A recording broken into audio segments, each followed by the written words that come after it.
Come on right in. Don't be shy. Hanging out in the back just makes me work harder. Okay? Who likes playing games? Who's ever played checkers?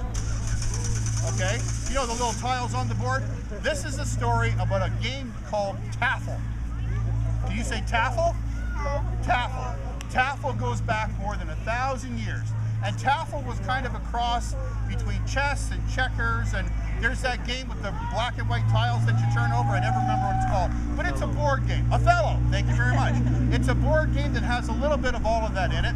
It taught kids to think while they were having fun. So you kids don't listen to the thinking part, just focus on the having fun part. Well anyway, we're gonna wait till the train goes by. He does that a lot, which is a good thing for a train to do. I promise you it's just water.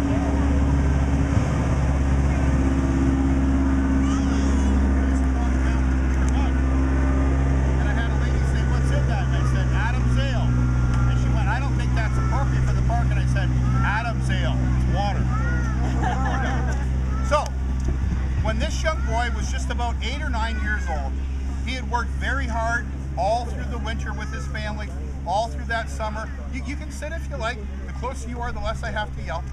But anyway, he worked very hard all through the winter and all through the summer, helping his family with the crops and everything, and it was getting into the colder weather again. Who likes it this time of year when the leaves start to change color and the winds start to get a little cooler? It was just about that time of year. This story takes place about 1,000 years ago outside of a little village in Norway. Does anybody know where Norway is? You get home today, you go on the Googleizers on the interwebs and you look up Norway. It's very cold there in the winter, even colder than Canada. So he was in a little village about halfway up the country.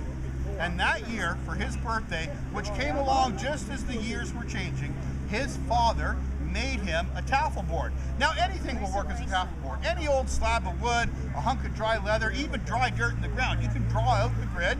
You can use stones if you want for markers, but his father made him a beautiful new game, a nice hard piece of oak that was all well polished, and the markings were all hand carved, and he put the boy's name on it, and he rubbed beeswax into it and made it really nice and shiny, and he gave it to him for his birthday.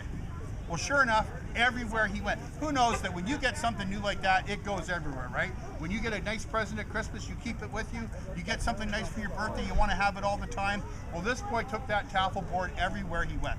And about 4 or 5 days later, he needed to take the family sheep up onto the hill so they could get something to eat. And his grandmother said to him, "Are you taking your taffel board?" "Yes, Grandma, I am." "Take good care of it." "Yes, Grandma, I will." And he took his taffel board and he put it under his arm and he went out and he called the sheep and off the hills they went. Well, he got up to the first set of hills to where his family's sheep had always fed. And while he was up there, he was looking around and he had his beautiful taffel board. And just as he came over the ridge into the next valley, he saw a bunch of men trying to get a little fire going. And he walked up and he said, "Good morning, men. What can I do? Are you troubled? How can I help?" And they said, "Well, our friend here is a smith in town. He makes the best knives in the area, but we need to make more charcoal for his forge to make the metal, and we can't find any decent wood. We need some oak." The young boy had been raised to be helpful and kind, and he said, "Well, I have a wonderful slab of oak here. My father made me a taffel board for my birthday." And they said, "Well, would you allow us?" And he thought, well, I'm supposed to be helpful. So he gives them the taffel board, and immediately they split his taffel board into 4 hunks and throw it on the fire. Well, the little boy starts to cry, "My taffel board, my birthday present. My father made that for me. What am I going to do?" And the gentlemen around the fire were so upset, realizing that it wasn't just a hunk of wood. It was a very special gift. They said, "Well, we have to give you something for your taffel board. Our friend here, the smith, he makes very fine knives. You seem like a trustworthy young man. Here." And they gave him something that even the Vikings used to like. It was a long knife about that long called a seax. Can you say seax? Seax. And they strapped it onto his belt and they sent him on his way. As he walked away, he says, "A seax is a very nice thing, but how am I supposed to play taffel on a seax? It just doesn't make sense." Well, he goes walking with his sheep and he's down the valley and he's up on the next hill. And he gets up there and he sees that there's a fella that's trying to push a big rock out of the middle of his field. Clearly this man is a farmer. You can see crops being ready for harvest, but he wants to get rid of this rock so he can have a bigger field next year. The young boy walks up and he says, "Sir, you seem to be struggling. Can I help you?" And he says, "Well, boy, I don't think you're strong enough to help me move this rock, and my old stick here isn't sharp enough to dig into the dirt and loosen the rock up so I can push it away. I wish I had a spear or a knife or something. And the boy said, well, I have a sea axe, will that help? Well, certainly. Well, the young boy, being helpful, breaks the sea axe out of his holster, gives it over to the farmer. The farmer goes all the way around, poking at the ground with the sea axe to loosen up, and sure enough, on one of the last strokes, he hits the rock and breaks the blade.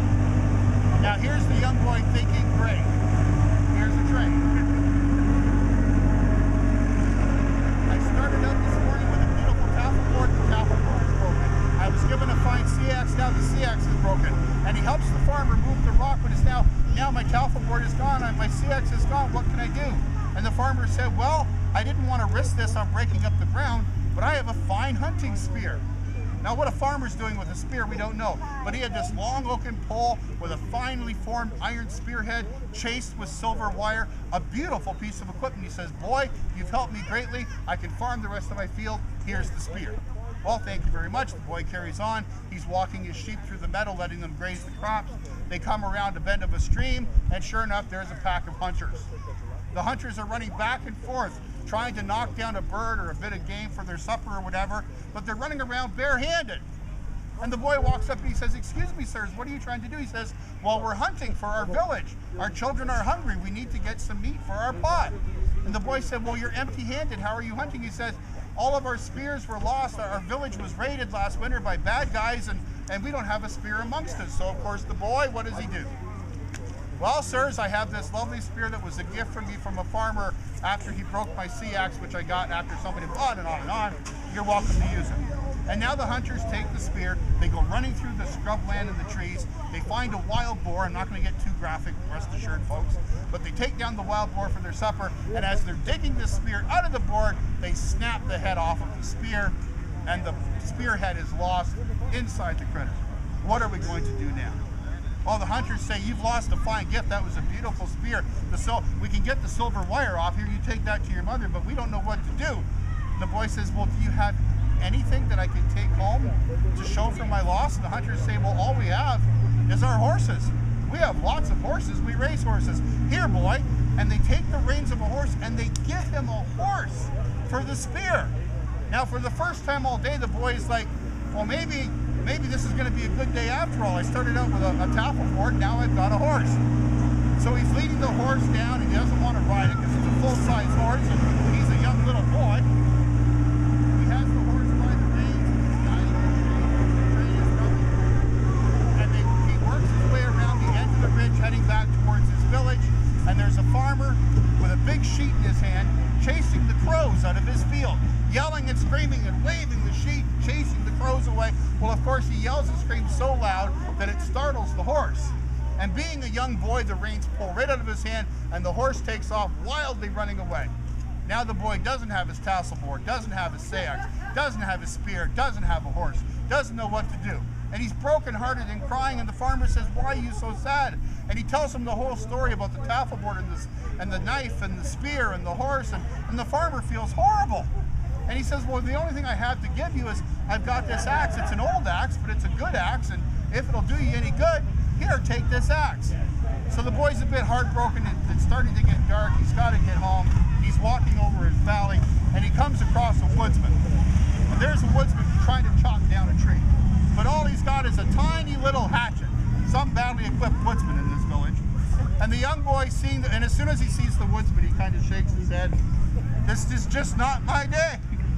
And he says to the woodsman, he said, Mr. Woodsman, you're not having a lot of luck with that tree. Mr. Woodsman says, no, I've only got an itty-bitty hatchet. I need a big axe to take this tree down. And the young boy says, is this what you mean? And he picks up the axe, and the woodsman's eyes light up, and he says, that's exactly what. Would you mind terribly if I borrow your axe? Go ahead, says the boy, and he sits down with the sheep and he waits because he knows disaster is on the way. And sure enough, chop, chop, chop, chop, chop, chop, chop, chop, chop, and just as the tree creaks and cracks and starts to fall over, with the last swing of the axe, instead of ting, ting, ting, you hear chonk. And that old iron that's been so badly cared for all those years cracks. Now he's got a hunk of wood with a broken bit of iron on the end. And the woodsman says, boy, I don't know what to do. I mean, we've got the tree down, and my little axe will trim the tree and get some firewood, but I don't know how to fix your axe. I don't know what to do. And the boy says, well, I'm happy just to have helped you, sir. That'll be its own reward. And the woodsman says, no, that's not right. I would imagine your mother would like some nice wood for her fire. Well, yes, sir. Mother's always looking for good firewood. Here.